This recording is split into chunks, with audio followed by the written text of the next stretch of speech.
Hello दोस्तों आज हम बात करेंगे धीरू भाई अंबानी के बारे में, जो कि फाउंडर है रिलायंस इंडस्ट्रीज के, जिसे उन्होंने स्टैब्लिश किया था 1958 में और इसे उन्होंने पब्लिक किया था 1977 में।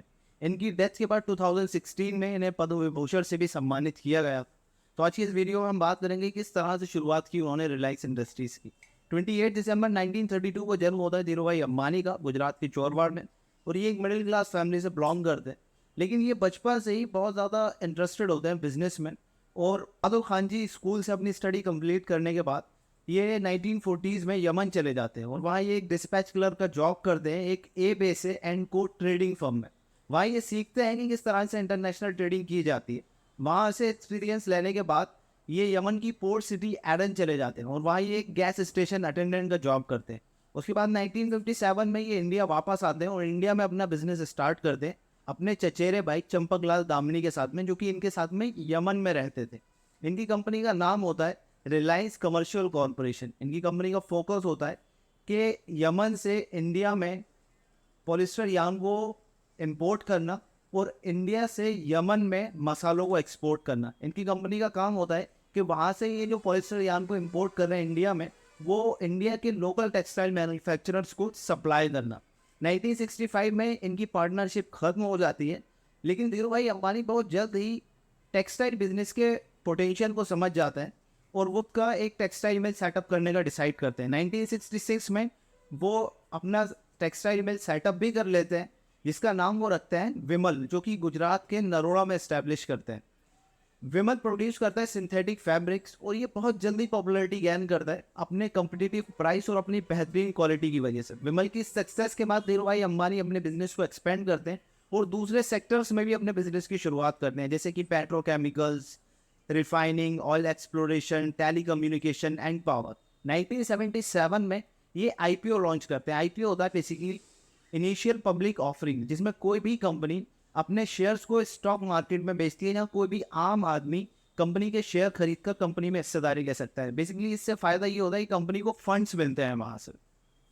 आईपीओ कंपनी के लिए बहुत ज़्यादा बेनिफिशियल साबित होता है और ये ओवर सब्सक्राइब्ड हो जाता है 7 गुना। और ये रिलायंस इंडस्ट्रीज की हिस्ट्री का टर्निंग पॉइंट होता है और ये धीरू भाई अंबानी को इंडियन बिजनेस में लीडिंग प्लेयर बना देता है। धीरू भाई अंबानी को लेकर काफ़ी सारी कंट्रोवर्सीज भी हैं, जैसे कि मार्केट मैनिपुलेशन, टैक्स की चोरी एंड क्रोनिज्म। क्रोनिज्म होता है बेसिकली जैसे कि नेपोटिज्म होता है, जिसमें कि अपने रिलेटिव्स को ही अपॉर्चुनिटीज ऑफर की जाती हैं। जब किसी कंपनी में अपने करीबी लोगों या अपने फ्रेंड्स को पोजीशंस ऑफर की जाती हैं तो उसे क्रोनिज्म कहा जाता है। 1988 में इन पर मार्केट मैनिपुलेशन की एलिगेशंस लगाई जाती है और ये अफवाह फैलाई जाती है कि धीरू भाई अंबानी ऐसा इंश्योर करा रहे हैं कि उनके जो शेयर प्राइस की कीमत है वो बिल्कुल भी नीचे नहीं जाएगी। उसी टाइम पे एक बियर कार्टल, जो कि एक स्टॉक ब्रोकर्स होते हैं कैलकाटा से, वो क्या करते हैं, इनके रिलायंस इंडस्ट्रीज के शेयर्स की शॉर्ट सेलिंग करना स्टार्ट कर देते हैं। ये वैसा ही है जैसे कि पिछले दिनों आपने एक न्यूज़ देखी होगी, जब हिंडनबर्ग ने रिपोर्ट निकाली थी अडानी ग्रुप के खिलाफ और अडानी के शेयर्स की शॉर्ट सेलिंग करना स्टार्ट कर दी थी। तो जब बियर कार्टल शॉर्ट सेलिंग करना स्टार्ट कर देते हैं रिलायंस के शेयर्स की, आपके फादर आए हैं। तो उसे काउंटर करने के लिए स्टॉक ब्रोकर्स का दूसरा ग्रुप, जिससे रिलायंस का फ्रेंड समझा जाता है, वो इन शेयर्स को खरीदना स्टार्ट कर देते हैं।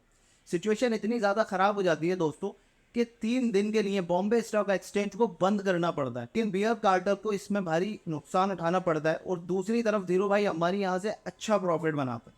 धीरू भाई अंबानी पे काफ़ी सारे लोग सवाल भी उठाते हैं कि किस तरह से एक पॉलिस्टर यार्न ट्रेडर के पास में इतना ज़्यादा कैश फ्लो कैसे आ सकता है। इसका जवाब संसद में उस टाइम में फाइनेंस मिनिस्टर प्रणब मुखर्जी देते हैं। वो बताते हैं कि 1982 और 1983 में एक नॉन रेसिडेंट इंडियन ने 220 मिलियन रुपीस की इन्वेस्टमेंट की थी रिलायंस में, क्रोकोडाइल, लोटा और फियास्को कंपनीज के थ्रू, जो कि आइल ऑफ मैन में भी रजिस्टर्ड है। के जो सरनेम था वो शाह था। इसके बाद आरबीआई इन्वेस्टिगेशन भी कराती है, लेकिन उन्हें कुछ भी अनएथिकल या इलीगल नहीं मिलता है रिलायंस इंडस्ट्रीज के खिलाफ और उसके प्रमोटर्स के खिलाफ। 1988 में एक ऑस्ट्रेलियन जर्नलिस्ट हमीश मैकडोनल्ड एक अनऑथराइज्ड बायोग्राफी लिखते हैं, जिसका टाइटल होता है पॉलिस्टर प्रिंस, जिसमें वो कुछ पॉलिटिकल एंड बिजनेस कॉन्क्वेस्ट को हाईलाइट करते हैं, बट अंबानी इसे इंडिया में पब्लिश नहीं होने देते।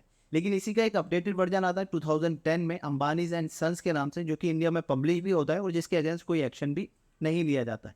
धीरू भाई अंबानी की लाइफ से इंस्पायर्ड एक मूवी बनाई जाती है 2007 में, गुरु नाम से, जिसमें एक्टर होते हैं अभिषेक बच्चन और इसके फिल्म मेकर होते हैं मणि रत्नम, जिसमें दिखाया जाता है कि किस तरह से धीरू भाई अंबानी ने, किस तरह से एक आम आदमी ने इतनी बड़ी एम्पायर को खड़ा किया। धीरू भाई अंबानी को जब पहला स्टॉक आता है 1986 में, वो तभी अपनी कंपनी हैंडओवर कर देते हैं अपने बेटों मुकेश अंबानी और अनिल अंबानी को। 2002 में इनकी डेथ हो जाती है और इनकी डेथ के बाद मुकेश अंबानी को कंपनी का CEO इलेक्ट किया जाता है और अनिल अंबानी को कंपनी का चेयरपर्सन इलेक्ट किया जाता है। धीरू भाई अंबानी जब शुरुआत करते हैं रिलायंस की, रिलायंस कमर्शियल कॉरपोरेशन के नाम से, तो इनकी फैमिली मुंबई के भुलेश्वर की एक 2 बेडरूम की अपार्टमेंट में रहती है। लेकिन आज के टाइम में इनकी फैमिली दुनिया के one of the most expensive घर एंटीलिया में रहती है। और जब ये कंपनी की शुरुआत करते हैं तो इनकी कंपनी में सिर्फ 2 एम्प्लॉयज़ होते हैं। लेकिन 2017 की रिपोर्ट के अकॉर्डिंग अगर हम बात करें तो इनकी कंपनी में 2.5 लाख से ज़्यादा एम्प्लॉयज़ काम करते हैं। तो दोस्तों वीडियो इन्फॉर्मेटिव लगा तो वीडियो को लाइक करें और चैनल को सब्सक्राइब करें।